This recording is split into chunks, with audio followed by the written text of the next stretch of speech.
In illustration number 38, if we think from the point of view from the dealer lessor, so this you will find easy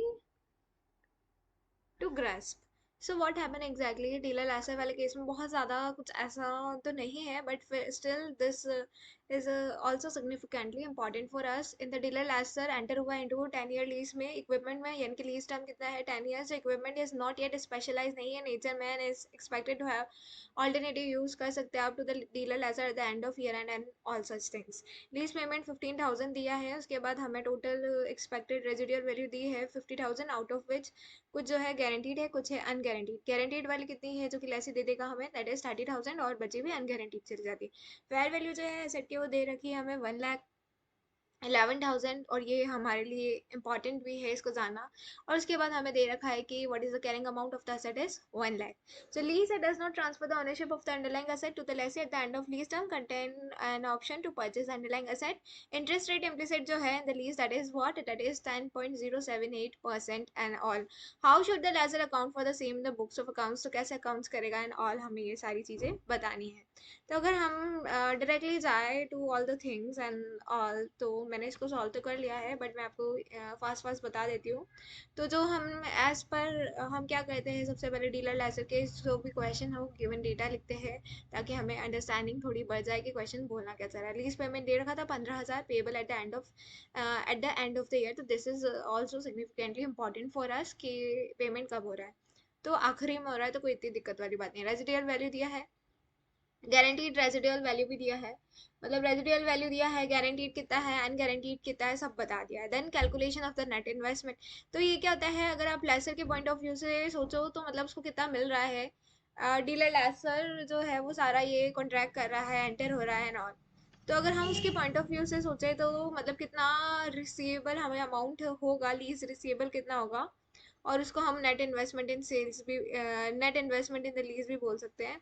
तो हम accordingly जब net investment इन lease या lease receivable calculate करते हैं, तो उसमें क्या करते हैं, प्रेजेंट वैल्यू ऑफ लेसी कितना है, कितना पेमेंट लेसी देगा, तो जितना पेमेंट दे रहा है पर जितना गारंटीड दे रहा है एट द एंड, वो सारा हम कैलकुलेट करके प्लस अनगारंटीड को ऐड कर देंगे, तो हमारा अकॉर्डिंगली आ जाएगा. ये थोड़ा अप्रोक्स आ रहा था 1,11,000 और समथिंग कुछ आ रहा था, बट मैंने उसको एग्जैक्ट 1 लाख और 11,000 लिख दिया है ऐसा, बिकॉज ये जो अमाउंट है हमेशा और हमेशा फेयर वैल्यू के इक्वल आता है.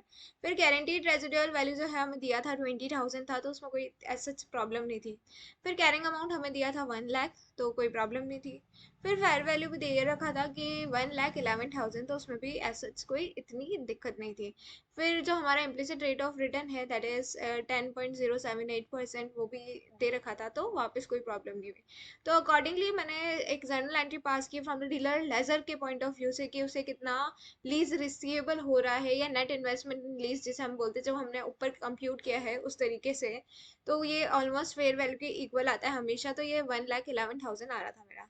फिर उसके बाद कॉस्ट ऑफ गुड्स और कितने कुछ गुड्स बेच दिए, तो आपके जो कैरिंग अमाउंट है एसेट, पहले ये बताओ कितनी है. वो थी आपकी 1 लाख. तो उसमें से आपको लेस करना होगा कितना, जो है आपके अनगारंटीड रेजिडियल वैल्यू, जो अनगारंटीड वाला अमाउंट है, आपको उसे हटाना होगा, तब आपको पता चलेगा कि आपने कितना कॉस्ट ऑफ गुड्स सोल्ड है, क्योंकि वो कंफर्म अमाउंट नहीं होता है. उसके बाद सेल्स वो होगा या नहीं होगा, इसलिए. उसके बाद जैसे फिर सेल्स आया, तो सेल्स में नेट इन्वेस्टमेंट इन लीज, उसमें से वापस हमें जितना आपका टोटल हुआ है नेट इन्वेस्टमेंट, उसमें से वापस हमने क्या किया, कितना पेमेंट आने वाला था उसमें से अनगारंटीड वाला अमाउंट हटा दिया, और जो हमारी असेट है उसको हम कैरिंग अमाउंट पे दिखाएंगे. अकॉर्डिंगली हमने क्या किया, पूरी फाइनेंस टेबल बनाई थी इन दिस एक्सेल शीट में, पूरी फाइनेंस.